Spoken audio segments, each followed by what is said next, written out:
Okay, good afternoon. This is the 14th of January. I'm Brian Lance with the Schiller Institute, Texas, here in Houston.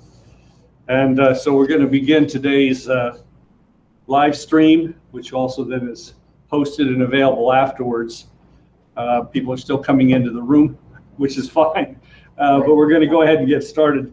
I wanted to start, tomorrow is, of course, the Reverend Dr. Martin Luther King Jr.'s birthday. And I wanted to start with a quote. Some of you know it. I'm sure it's from his book, Strength to Love, which is published in 1963, a collection of sermons. This quote, I think, really goes to the heart of those sermons as a totality. Quote, this is the Dr. Martin Luther King. Man can think a poem and write it. He can think a symphony and compose it. He can think of a great civilization and produce it. He can be a Handel moving into the highest heavens and transcribing the glad thunders and gentle sighings of the great Messiah. By his ability to reason, his power and memory, and his gift of imagination, man transcends time and space. As marvelous as are the stars, as great as Handel's Messiah, is the mind of the man that studies them. And that comment, that portion of a sermon by Martin Luther King is certainly worth calling up today, exactly because both it expresses an optimism which is inherent in the situation now in the world, contrary to the plather of the New York Times and Washington Post and whatnot. But also to identify the quality which has to be tapped ever more effectively if we're going to take full advantage of this opportunity to shift the direction of mankind in the way that's possible. Now, I just want to, I have to start, I have to start with this incredible hysteria that has gripped the political establishment, the Anglo-American, British and American establishment over the incoming Trump presidency and the media productions that are streaming forth. This is incredible. This is there, as far as I know, there's never been. You can compare a bit to the outgoing Hoover administration and the way it treated Franklin Roosevelt on his way in 1933. But this goes far beyond that. This is a war of the existing administration calling up its appointees in the Intelligence Committee to essentially carry out war against an incoming administration. I saw a headline today in a media outlet, a think tank, realist foreign policy outlet. The article was titled "Is America Becoming a Third World Country?" Comparing it to banana republics whose governments are constantly couped and destabilized and so on and so forth. And it certainly would seem like that. We want to get into some of the specifics here really quickly of what is behind this operation, because if you remember, President Vladimir Putin of Russia asked the question months ago when the accusations were first made about so-called Russian hackers and manipulation of the election. He said that what is the United States? Is it a banana republic? And he was being facetious. How could anyone think that the United States could be that he or anyone else could change the government from the outside, like it was some colony. Right. But in fact, what's come forth in the course of the last few days, we've been digging it up, others as well, is that this operation being run against the United States right now, and implicitly as well, or not so implicitly, against Russia as well, against mankind as well, is a British intelligence operation. We are, in that sense, being treated as a colony. And so you could say that the comprador government of Obama, of Team Obama, is exactly that. So now, in terms of the sexed up dossier, I'm not going to try to present that. I mean, that would be, that would be pornographic, and I don't know if it would be acceptable on a live media broadcast. It may be appropriate for the Washington Post these days, but or CNN, but not in any reasoned discussion or debate.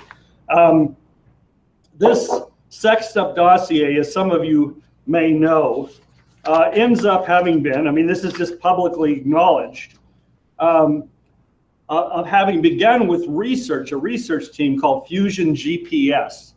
Don't ask me how they got that name exactly. Which was hired by Obama operatives to conduct opposition research against Mitt Romney back in 2012. And then they were hired to wage a campaign for Planned Parenthood, or to do research opposition on behalf of Planned Parenthood in 2015, and so on and so forth.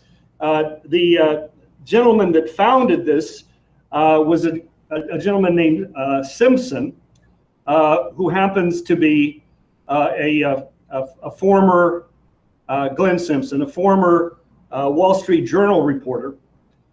After this stint of working for the Obama people, when Trump secured the Republican nomination, and in the meantime, the Republicans had picked him up, somebody associated with one of the opposition grouplets against Trump in the first place. It was then picked up by Hillary's campaign supporters, who financed this same group to continue the opposition research against Trump, and so it came down to today. The group hired Christopher Steele, a former MI6, British Foreign Intelligence operative, not just operative, but an employee, former employee of the MI6. And as the Russian embassy in London tweeted, "You're never a former member of MI6." So he was brought on board, and he then in turn hired back various operatives of his in Russia, where he had formerly worked, to help produce more material for this sexed up dossier. Now, before we go further, I just like to, it's interesting, last night on NBC, spy novel author Nigel West. Of course, if you're a spy novelist, you're an expert in counterintelligence and these things. If you can write fiction, it's all fiction. He stated regarding Steele, the gentleman hired, Christopher Steele, hired away, shall we say, from MI6. He said Steele is, quote, a highly professional, very effective. He's an impressive individual, knows a lot of the people about whom he speaks. But then Nigel West went on in the NBC interview. He said, but he's got to earn a living like the rest of us. Nobody is saying he believes any of this. So this is the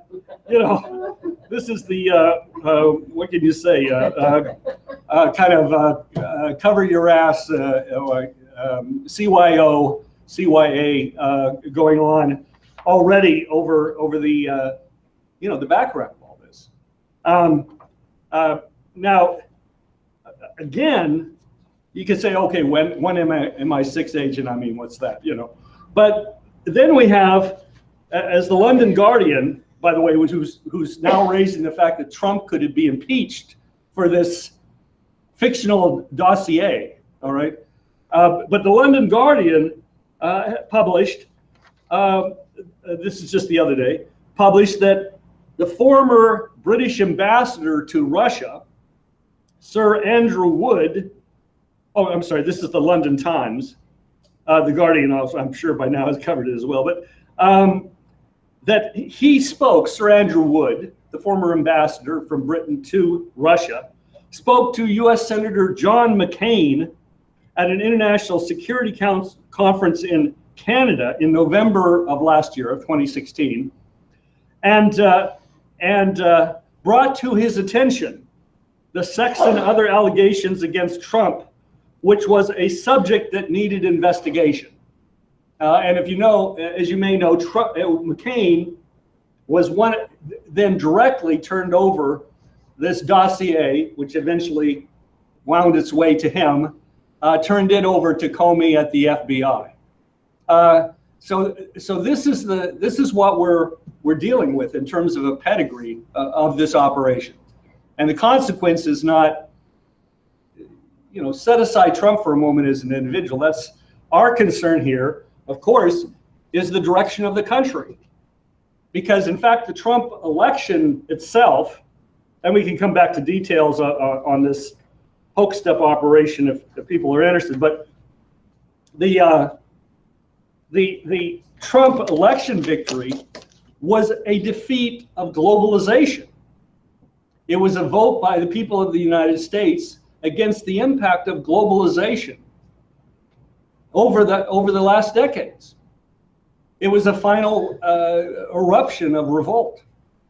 And of course, it's not isolated to the United States. We see this reflected in the Brexit vote in England that preceded it, the Italian vote just a few weeks ago to reject a so-called reform of the Italian constitution that would have explicitly placed the Italian government under the European Union regime in Brussels.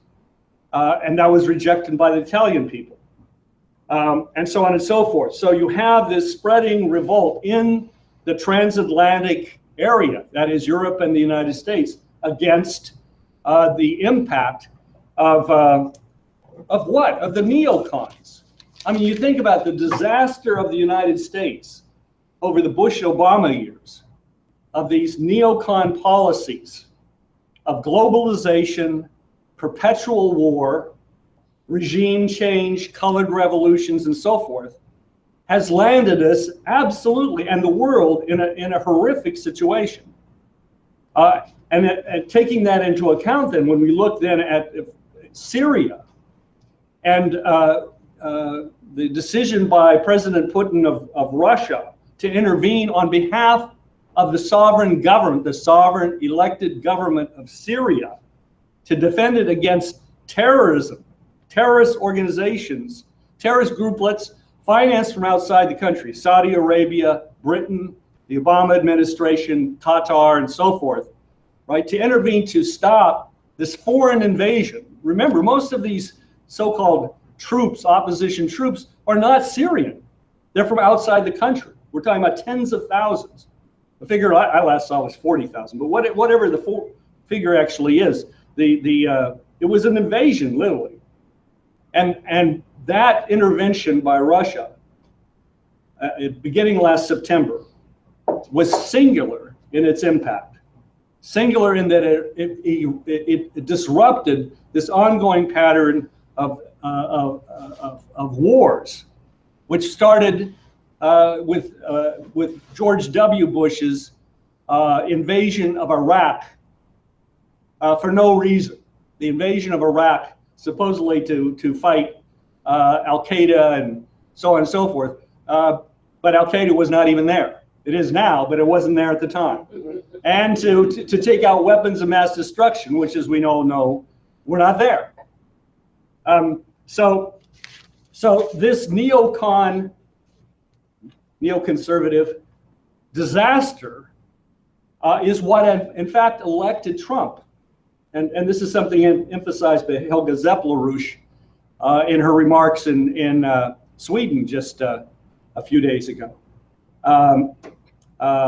This is being recognized increasingly with increasing clarity as regards where the world is going. Now, the alternative pathway we now have set coming after the inauguration, the 20th of January. The incoming Trump administration has now officially been invited to attend the talks in Astana, which will involve all the Syrian opposition groups, minus Al-Qaeda and al-Nusra. Will involve the Syrian government, in which President Assad has already stated in interviews, including with the French media, that all issues are on the table, right? As long as the constitution of Syria is upheld, all issues are on the table. In other words, if there's a change in the constitution that's proposed, it has to be submitted to the Syrian people. You know, it's not something to be imposed from the outside. The U.S. is now being invited to this. This involves Russia, Iran, Turkey, as well as Syria. And now they, who have been pursuing this policy independent of the United States, you know, in the context of the liberation of Aleppo. Now the United States, the Trump administration, is being invited to Astana as well. So that'll occur within days. The January 23rd, if I recall, is the date for the start of those talks, 3 days after the inauguration. So this is one indication of a pathway that we have open to us as regards the critical issues of West Asia, what the people call the Middle East and North Africa. Additionally, in recent interviews, the head of the new Asian Infrastructure Investment Bank, which over 70 countries have joined and many more are being processed to join it as a new financing mechanism for economic development, for development of the broad array of new Silk Road projects occurring throughout Eurasia and into Africa, emphasized, and this was reported in Bloomberg, this is, Americans can read this themselves, you know, the financial community can read it themselves. The door is open to the United States as well to join the Asian Infrastructure Investment Bank, which would be a wise step for the United States to take, because we ourselves are going to have to find the critical financing to begin the rebuilding of the United States. Hedge funds, regardless of what Donald Trump may think himself, I'm not sure on this, but large-scale infrastructure projects in the United States are not going to be financed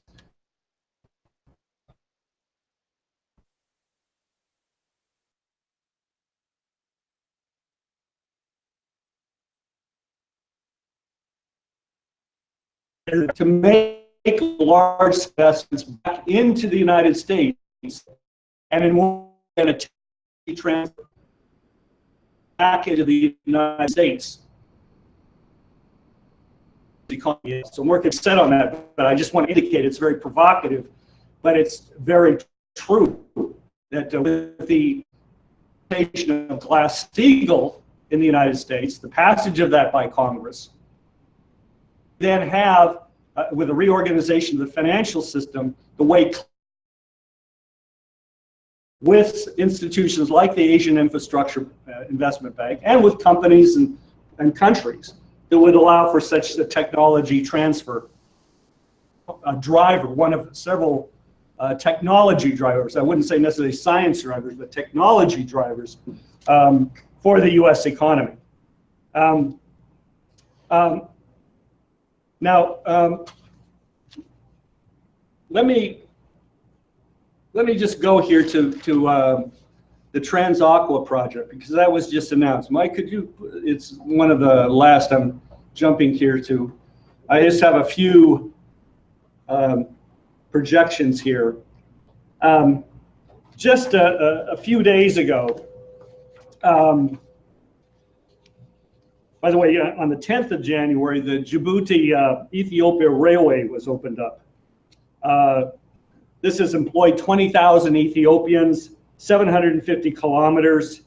It cuts the travel time from 12 days to a few hours, literally 12 days down to a few hours. From the, I think we're putting it up there on the screen. I don't think it's up there yet, is it? Oh no, we don't have the, I'm sorry, we don't have, it's from, the Transaqua project is up there. I'm sorry, I don't have a projection, but you can look it up. This is, there's been the coverage of this in a number of media outlets, which is useful at least. But from Djibouti, on the coast, on the east coast of Africa, the port of Djibouti, to capital, or Djibouti is Ethiopia, Addis Ababa, the port on the coast, to Djibouti, that 750 kilometer line. Now, I got it. Oh, Djibouti is the port, Addis Ababa is the capital. Okay, thank you. Right there. Yeah. 750 kilometers now makes Ethiopia, transforms it from a landlocked country into one with access to the ocean. Further, that railroad line is the beginning of railway lines that will now track into Uganda, Rwanda, Burundi, and other countries, Somalia and other countries in the east of Africa, and beyond that to Jakar on the west coast. That's the intention, to cross Africa. Now let me just switch now to Transaqua. I wanted to bring this up because the geopolitics, I mean, this is the underpinnings of the neoconservatives. We've talked about this in the past. We've had some presentations that have dealt with it. But this really does still have a hold on people's thinking today. And of course, the question that's come up, I've had this had this come up in conversations I've had, is among Africans, among Asians, and so forth, is, well, what is Chinese intention? What is China really investing in all these countries for? You know, is this a new colonialism? As one friend asked me from the Middle East, is this a new colonialism? Are we overturning the colonialism, you know, of the British and the regime change of the United States and so forth for another form of colonialism? Well, here's the project, Transaqua. It will be the largest project in the history of Africa, the largest proposed project. And Power China, which was one of the major companies involved in building the Three Gorges Dam in China, among other projects, has now agreed to finance the official feasibility study for the first phase of the project, and is committed to continuing that process through a series of dam projects, canal building, and so on and so forth. This will bring 100 billion cubic meters of water per year into Lake Chad. You see Lake Chad there, I believe. You can see it in the upper left-hand portion of your of the screen. That lake is now 10% of what it used to be. This is the expanding desertification process that often is referred to in terms of the Sahel. And at stake is the livelihood of some 30 to 40 million people of the surrounding countries, Chad, Nigeria, and reaching down to the Congo itself, the Democratic Republic of the Congo. Now, what's been agreed to is to now move forward with this project, which is to tap tributaries on the west side of the proposed canal. You see that in blue. To tap the tributaries, not the Congo River itself, the Zaire River, but the tributaries on the west side of the river to move these large quantities of water northwest to Lake Chad, but also to provide irrigation for a tremendous amount of land approximately 70,000 square kilometers of land in the Sahel region of Chad for agriculture again. In the process, some 15 to 25 billion kilowatt hours of hydroelectricity will be produced. This is a massive project. Now, we had picked up and supported this proposal, which was initiated by an Italian firm, the Bonafissa engineering firm, in the 1970s, in the late 1970s. And we began promoting it, among others. But we could not find, nor could the supporters of this policy in countries such as Nigeria and Chad and so on, find anywhere the financing to make this project doable. The Bonafissa company had proven the feasibility of the project. You're tapping something like 2 to 3% of the water ultimately flowing down the Congo River, and yet producing all these enormous results. So nobody wanted to do the project. Nobody could see the possibility of doing the project, even though, for example, the area around Lake Chad is one of the major recruiting grounds for Boko Haram, the terrorist organization. Yet here comes China, right? One of its largest engineering companies, Power China, they're taking up the project. I think that, I'm not the first to say it, but I think it really does underscore the fact that China's motivation in this process is something quite different than the question of, the projection of power or a kind of colonialism. It goes to the fact that it goes to the fundamental Westphalian policies that traditionally have underlied all foreign relations among sovereign nation states.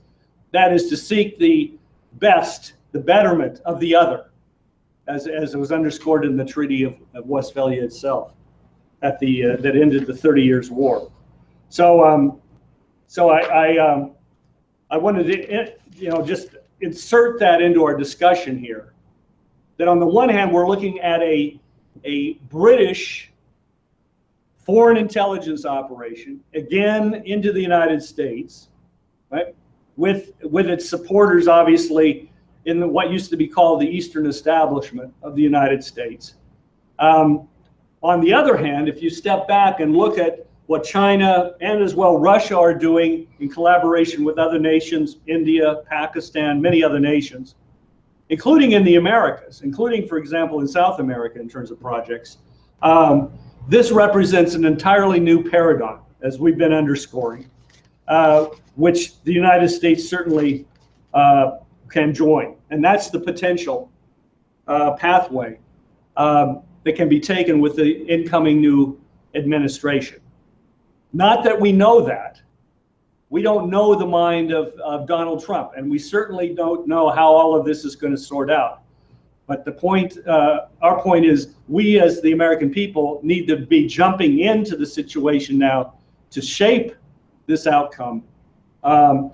It's the only approach that will work.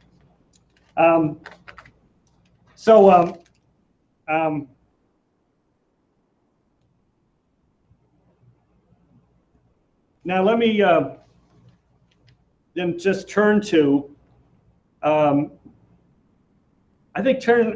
let's turn to the occasion of Martin Luther King's birthday tomorrow.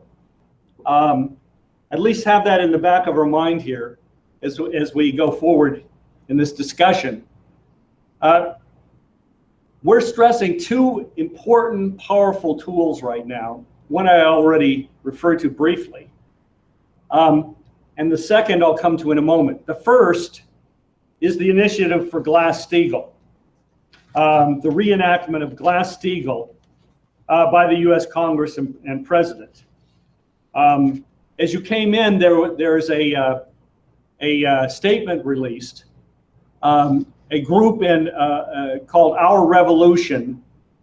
Is it Southwest Ohio? Toledo area. Toledo, the Toledo area of Ohio. Our revolution released a call a few weeks back calling for a mobilization of Republicans and Democrats, of civic organizations, labor organizations, and so forth, call on President-elect Donald Trump to now immediately step forward and once again confirm his support for Glass-Steagall by incorporating it into the inaugural address on January 20th, and of course move and utilize his role as the president to move for its rapid passage in the US Congress. And we've been up on Capitol Hill, delegations, we've had delegations of citizens taking time off from work and so forth, coming in from New York, New Jersey, Delaware, Maryland, Virginia, and so forth, to meet with congressmen, congressional staffers, and so on, the last 2 weeks, on Wednesday and Thursday, respectively, of the last 2 weeks, to very good effect. Glass-Steagall, the reenactment of Glass-Steagall, as you know, is already in the platforms of the Republican and Democratic presidential campaigns of this last year. It has had over 70 supporters in the last congressional session who had signed on as co-sponsored. It also had significant support in the US Senate in the version of the bill introduced in the US Senate as well, including Elizabeth Warren and somewhat ironically also John McCain. So now, with a new congressional session, that bill must be reintroduced because it's a new congressional session. And that's what's in the process of happening now.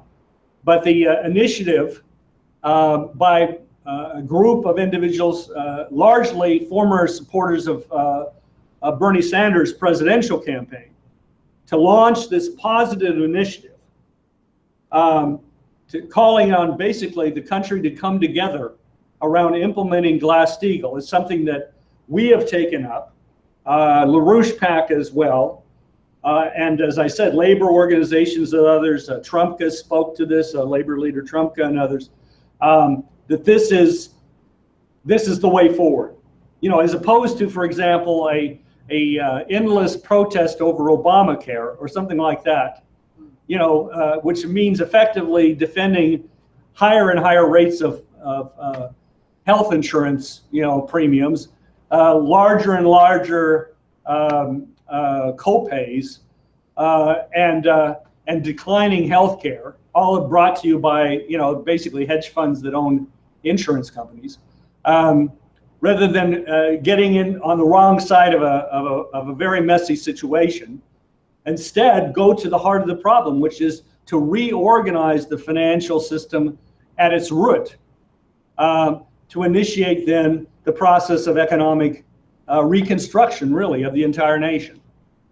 So that's a very absolutely powerful tool to move forward with, and as opposed to, you know, comments saying that Trump should be impeached or he's in violation of the Logan Act, which some columnists in the Washington Post apparently stated today. These kinds of things, rather than this mindless being trapped into a set-piece war orchestrated from the outside from London, like we were some third world colonial country, you know, fighting among itself, you know, and these guys sitting back gleefully watching. Instead of that, instead move directly at the heart of the beast, which is London and Wall Street, the city of London and Wall Street, and bankrupt that monetarist system and restore an American system of economics as proposed as the 4 laws by Lyndon LaRouche, economist and statesman. The first of those 4 laws required is the implementation of Glass-Steagall. Now, the second tool that we have, and that we've been wielding more and more effectively, and we need to become, I think, more and more conscious of, is the power of great music. That music indeed can lead the way. song, based on classical principles, on polyphonic principles, is the means of uplifting and mobilizing the American people, the spirit of the American people. We've had on the anniversary of 9/11 last year, we had the performances of Mozart's Requiem on 3 or 4 occasions in the area of New York City. Full orchestra, full chorus, the Schiller Institute chorus. We had, just in the last 2 weeks, we've had performances by members of our chorus at the Russian consulate in New York to commemorate the tragic loss of the ensemble, the Alexandrov ensemble, in the plane that went down traveling from Sochi, Russia to Syria. All members being lost, with 1 or 2 exceptions who were not on the plane, and others on the plane.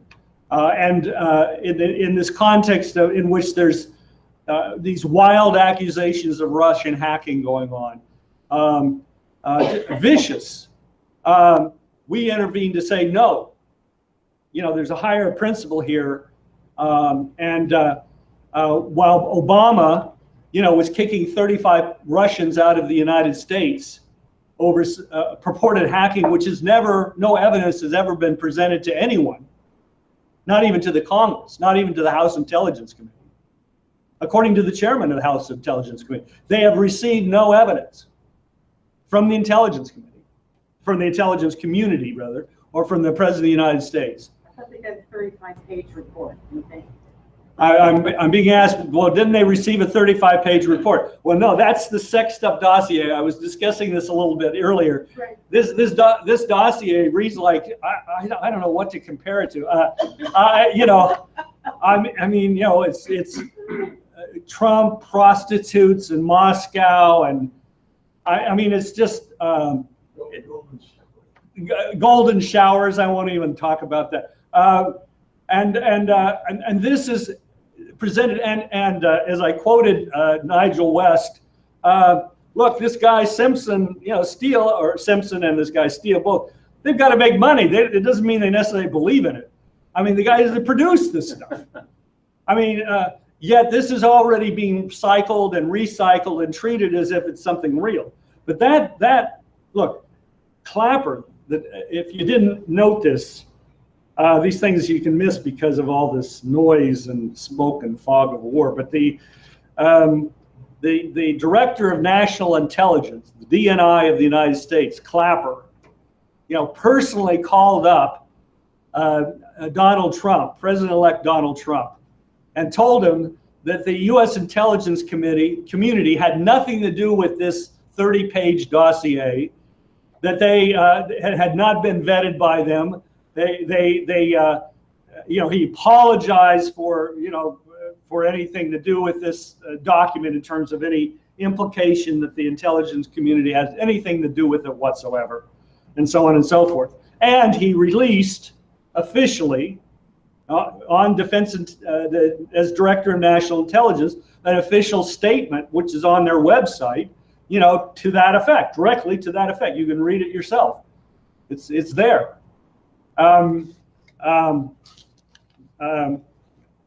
That occurred after a meeting of Clapper, among others, with President Donald Trump and with the incoming Director of National Security Affairs, Lieutenant General Michael Flynn, who's working for Trump, who knows where the skeletons are in the intelligence community, including the cover-up of the U.S. role in financing international terrorism, most recently in Syria. So Clapper, whatever else is going on, Clapper decided that he would put some distance between himself and that sexed up 35-page dossier. But even so, that 35-page dossier is not the so-called report that was produced supposedly proving a Russian role in hacking of the DNC and so on and so forth. I didn't mention it earlier. I should mention, I guess, in passing now, the original report that the DNC computers had been hacked was made by British intelligence. British intelligence back in June of 2016 contacted the Democratic National Committee and reported to them that their computers had been hacked by the Russians. And the DNC themselves at the time, looking at their own computers, said, no, they haven't been hacked. They didn't believe it. So that's even the origins of the original story, you know, on top of which has been piled all these other, you know, the evidence that I've otherwise indicated, the way this whole thing has been cooked up and the 35-page dossier that you referred to was produced and so on and so forth. I mean,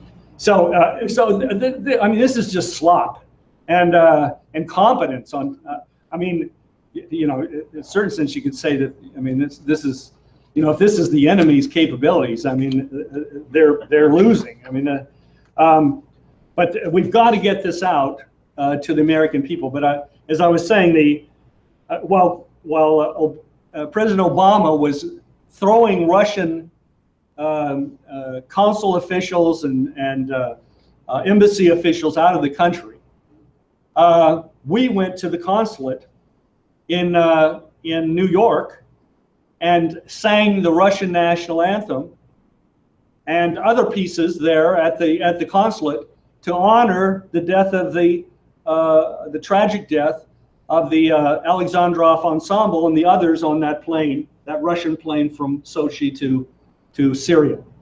And then this past weekend, we held this event on the Orthodox Christmas Day.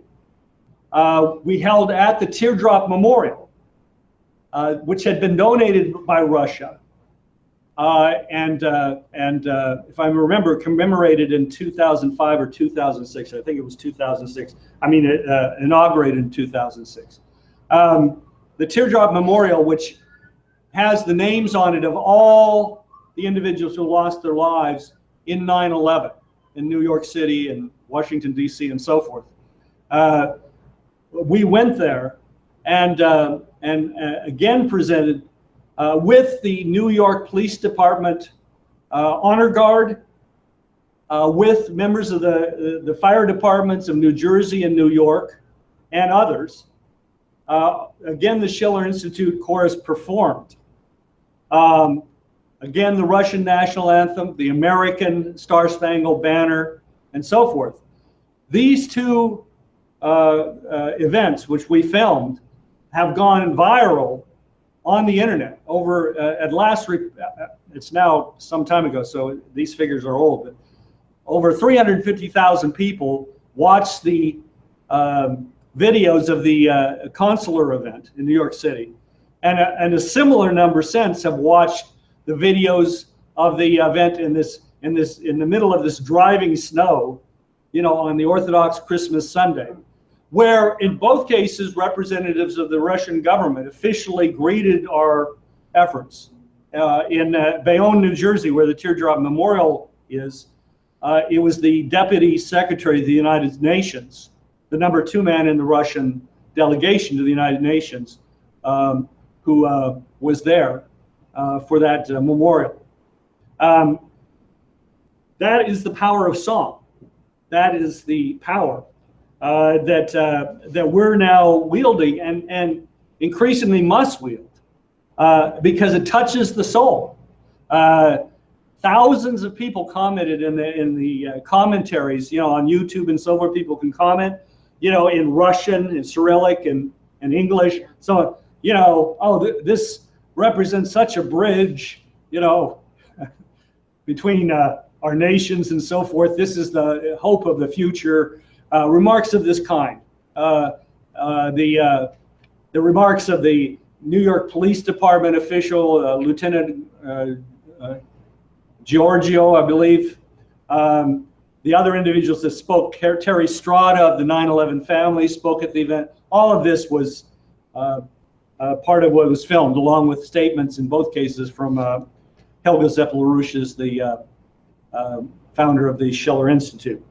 So let me now, having said that, let me now step back and just, can you go to the first, well, we have the first slide there, up there now, of the King family at the keyboard, an early picture of the King family, probably from the late 50s or very beginning of the 1960s. The civil rights movement in the United States found that one of their most powerful resources was, again, the power of song. And I want to just bring this forward. Could you go to the next slide quickly? This is by way of background. This is a famous photograph. This is, on the left you see Frederick Douglass in profile. And he's listening to a man playing the violin, a classical violinist, and then it's his grandson. Go to the next. This is an event, as you can see, a concert featuring the great poet Paul Dunbar, performing alongside Joseph H. Douglas, Frederick Douglass's grandson. A great recital of the season, Dunbar and Douglas at Fitzgerald's Auditorium. So this role of music goes deep. Go to the next slide. In terms of the civil rights movement itself, I want to just briefly take you back to 1961 and the Albany campaign, Albany, Georgia, in '61. I'm just drawing a little bit on the book "Parting of the Waters" by Taylor Branch, which is a very useful historical overview of the early portion of, or early middle portion of, the civil rights movement. In Albany, Georgia, in 1961, I'm not going to tell the whole story, but I'm going to the point of the role of the power of song. Two members of the Southern, of SNCC, the Student Nonviolent Coordinating Committee, arrived in Albany, Georgia from Mississippi. Charles Sherrod and Cordell Ragon, R-E-A-G-O-N, Ragon. And they began an organizing effort there in Albany among students and others, drawing particular on Albany College, an African American college there, as the basis for the Albany movement.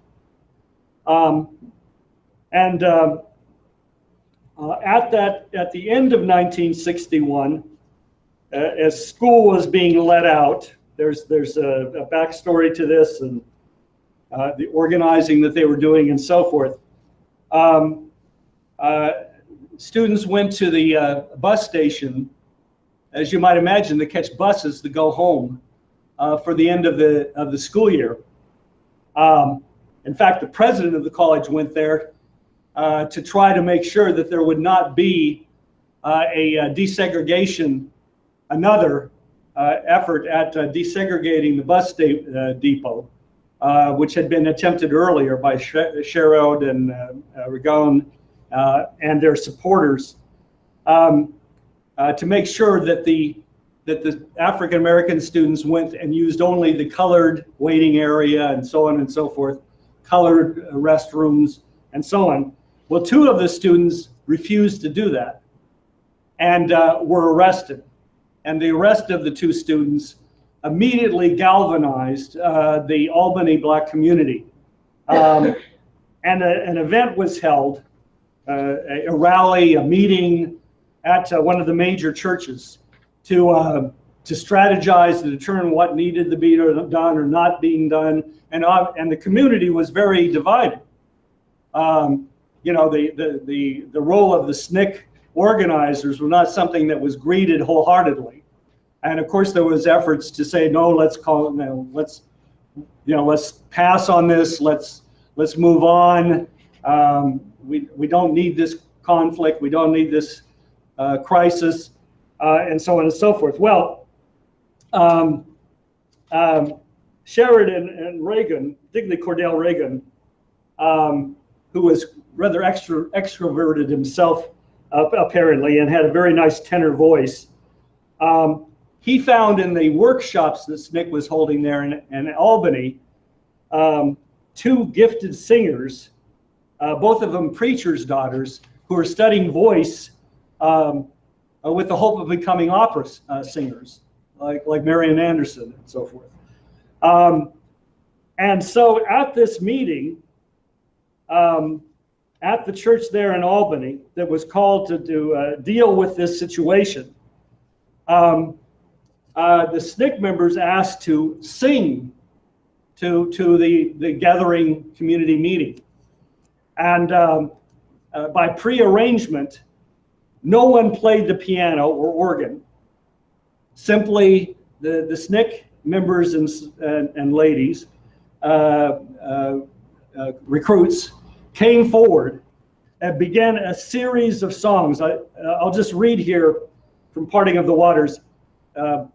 By pre-arrangement, no one played the piano or organ for either the freedom songs or the church hymns. The harmonies, intensities of naked voices became a trademark of the Albany movement. The songs hark back to the moods of the slavery spirituals. There were tragic, sweet songs like "Oh Freedom," and rollicking ones like "This Little Light of Mine." At first, the SNCC leaders accepted the song leader role because of their appreciation for movement singing. And the elders conceded them the role because music was of marginal importance to the normal church program. This is people would be somewhat, I think, surprised by this to some extent today. But at the time, even at Dexter Avenue Baptist Church in Montgomery, where Martin Luther King became the minister, spirituals, among other songs, were not sung. It was not, it was seen to be the songs of slavery. And so this was beneath the dignity of a church like Dexter Avenue Baptist Church. But SNCC leaders soon developed a guile about the music. Their a cappella singing took the service away from established control by either the preachers or the organists. The spirit of the songs could sweep up the crowd, and the young leaders realized that through song, they could induce humble people to say and feel things that otherwise were beyond them. Into the defiant spiritual, "Ain't gonna let nobody turn me around." Sherrod and Regan called out verses of "Ain't gonna let Chief Pritchett," the police chief, "turn me around." It amazed them to see people who had inched tentatively into the church take up the verse in full voice, setting themselves against feared authority. I think that's a useful insight. It's not to say that what's just captured there in Taylor Branch's writing on this captures the whole purpose of song. Not quite the contrary, but nonetheless, it goes to the heart of music, speaking to a higher purpose and a profounder kind of strain, plucking a string within the conscience of every individual.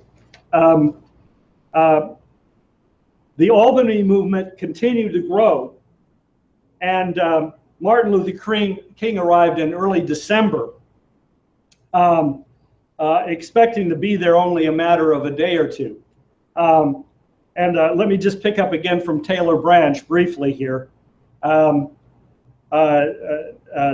reporting on this event. He was going to address two churches, Shiloh and Mount Zion, that were right next to each other. And he was going to go from one to the next and so And so I'll pick up the thread here. The singing held everything together, even the two churches, which swayed in time to the same song, sending only a heartbeat of an echo back and forth across Whitney Avenue. King's progress through the nearby streets seemed to pass by conduction upstream through a river of sound. When his group emerged from the cars, the singing was a free-form spiritual chant to the tune of Amen, but the words being freedom, free, as opposed to Amen. As the party entered the church and King was sighted on his way down to the pulpit, the sound exploded into cascades of rapture. Martin King says freedom. Then towards the end of the verse, Rutha Harris of the Freedom Singers, the great group formed in Sherrod's workshops, moved to the center of the platform, and the din ceased abruptly, just in time for her overpowering contralto to switch songs. I woke up this morning with my mind set on freedom, and I woke, and this became the call and response between her and the audience as King came to the fore and took the podium. King himself began speaking and spoke about the relevance of the concurrent independence movements in the United States and Africa going on at that time, just to give you a sense of the breadth of his approach. And he continued to develop this in terms of the fight against apartheid and the fight to desegregate and so on. And then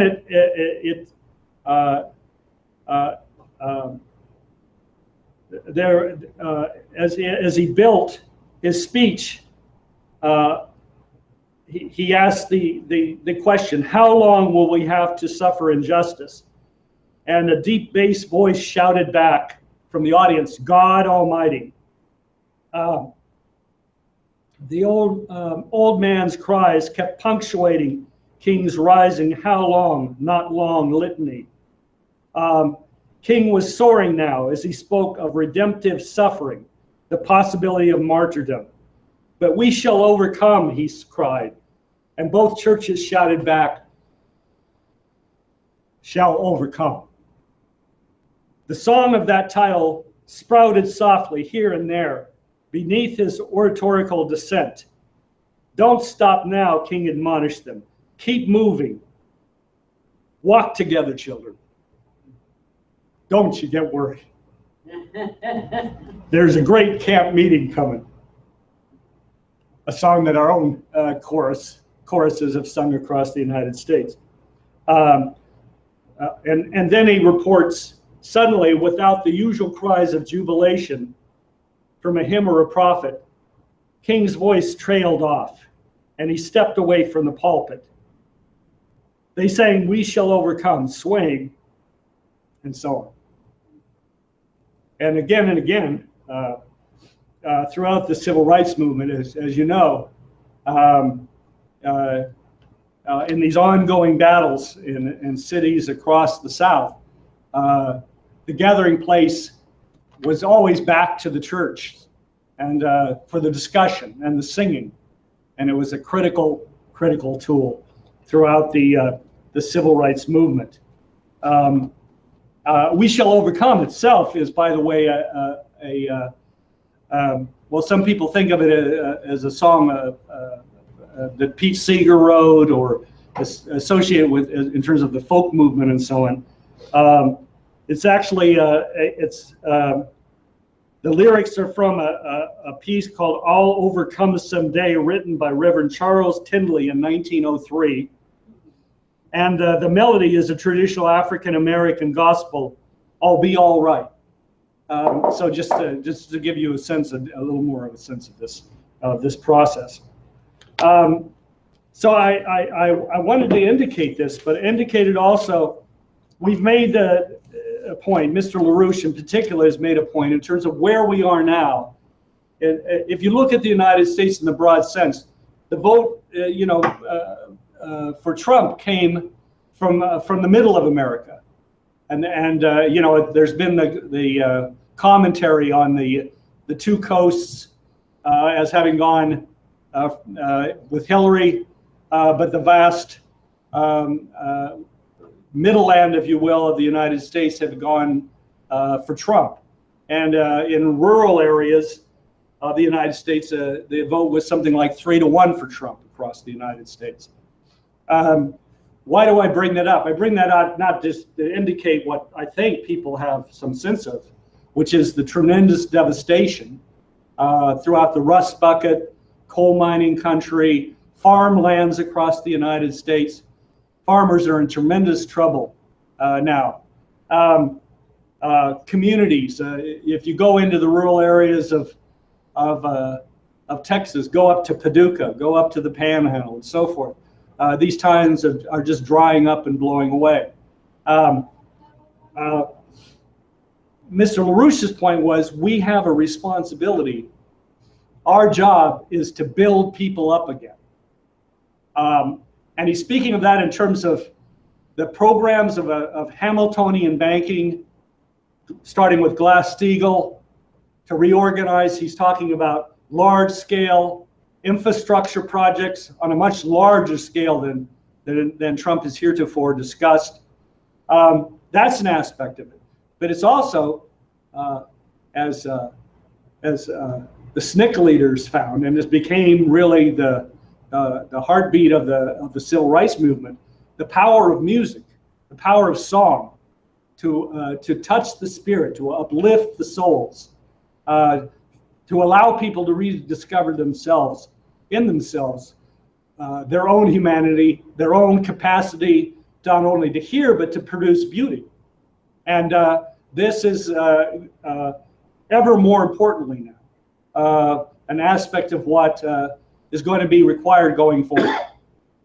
Because we need to give back to people a real culture, which is just indicated by the spirituals. The spirituals themselves, of course, were reworked as a result of people like Harry Burleigh, who were trained under Dvorak in New York to take the African American songs of resistance and hope and strength of spirit from the slave days and transform them into the polyphonic works that we perform and were being performed at the time of the civil rights movement. But those same polyphonic principles, of course, these are universal principles. These are the principles that date back to Bach, come forward to Mozart and Beethoven and Mendelssohn and Brahms. This is the great culture that emerged in the transatlantic nations, in Western culture, which is compatible with the Confucian principles coming forward again in China. And likewise, the great Sanskrit culture of India, poets like Tagore, who have carried forward those principles in India and so forth. It's in the meeting of these cultures, it's in the promotion of these cultures, and the common ground that the revival of these cultures in each of these countries coming together, finding common ground, that we have the real basis for the cultural, world cultural Silk Road. And so I want to underscore that and underscore that this is the fundamental basis for increasing the creativity and increasing the productivity of our fellow men and women. And this goes to the heart of the new paradigm, which can now emerge. And that's takes us, I hope, back to an appreciation of the quote that I opened with. I'm going to just read it again. This is Dr. Martin Luther King in 1963, from Strength to Love.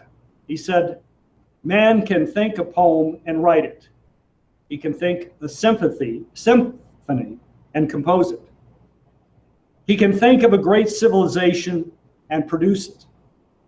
He can be a Handel moving into the highest heavens and transcribing the glad thunders and gentle sighings of the great Messiah.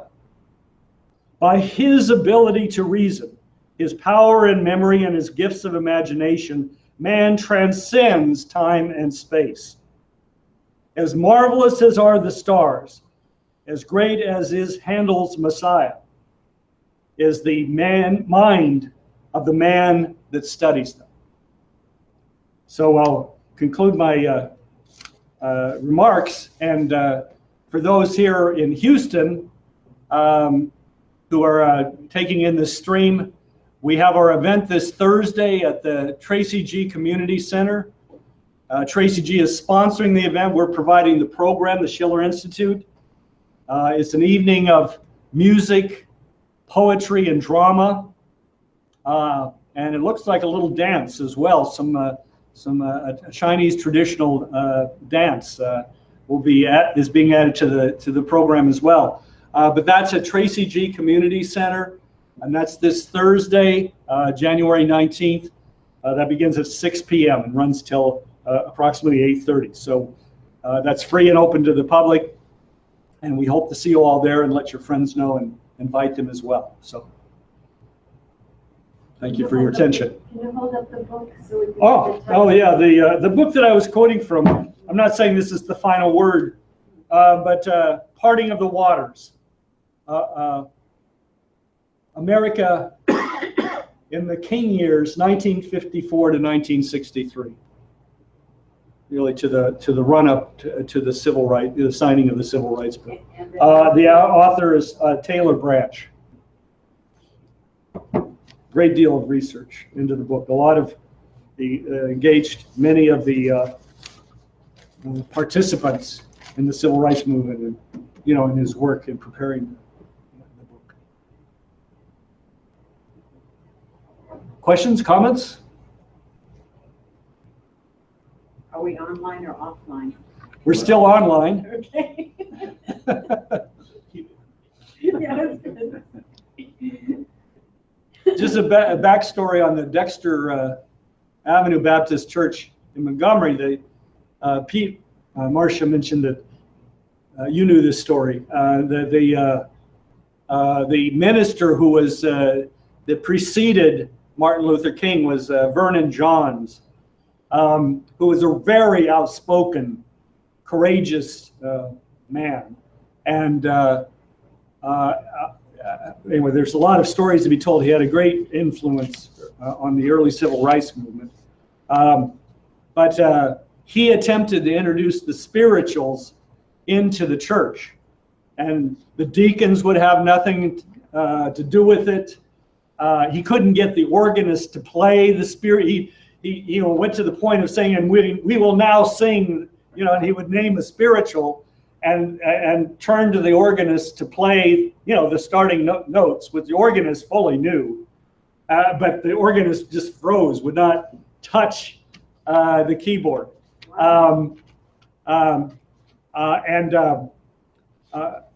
Ironically, when Vernon Johns left, and he played a key role, including a major Supreme Court case that desegregated the schools, formally anyway. It still had to be won out in terms of implementation.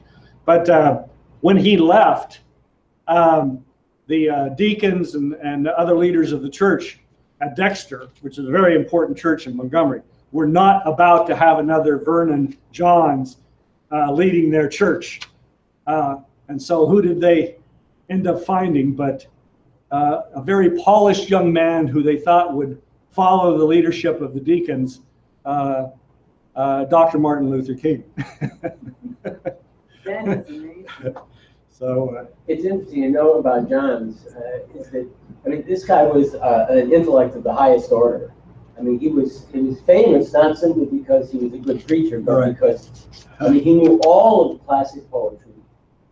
He couldn't sing, but he knew all the classic poetry. The way he got his education was on his own. And at a certain point, he decided he wanted to go to college and get a degree. So he went to Oberlin, and the director said, "Well, why are you coming here? You don't have a high school diploma. You don't have any credentials. You can't." And he said, "Well, what do you want? A piece of paper or someone who thinks?" And so the guy thought for a minute and said, okay, well, here, and he threw him some Greek. Translate that, which he did. And then he was sent over to a language professor who had him translating German on the spot, translating Spanish on the spot, translating Italian on the spot. I mean, this guy was brilliant. He was just brilliant. And his own intellectual exuberance totally hated the conditions of life that the population was forced into. So he was quite an extraordinary man. Quite an extraordinary man. Vernon John. Yeah, Vernon John. And the court case you're talking about is actually linked to the the 54 case. Mm-hmm. The one that his niece was responsible for causing because of her refusing to go along with the conditions that were imposed on black schools in this area. I think it was West Virginia. It might have been Virginia. I think it was West Virginia. It might have been Carolina. I can't remember what it is. But the point is that she caused such a ruckus that it ended up where there was a big court case, which she won. So the way the official body back home dealt with it is they just closed all the schools. For something like 4 years. They closed them for like something like 4 years before they were forced to reopen. Something Yeah, like yeah, it was really something. So, but he had been so tough on this niece that she had actually learned something about how you have to fight. It's a very fascinating guy. This guy Vernon John. What did he live to, like 65 or 1965 something like or something like that? He was quite an extraordinary man.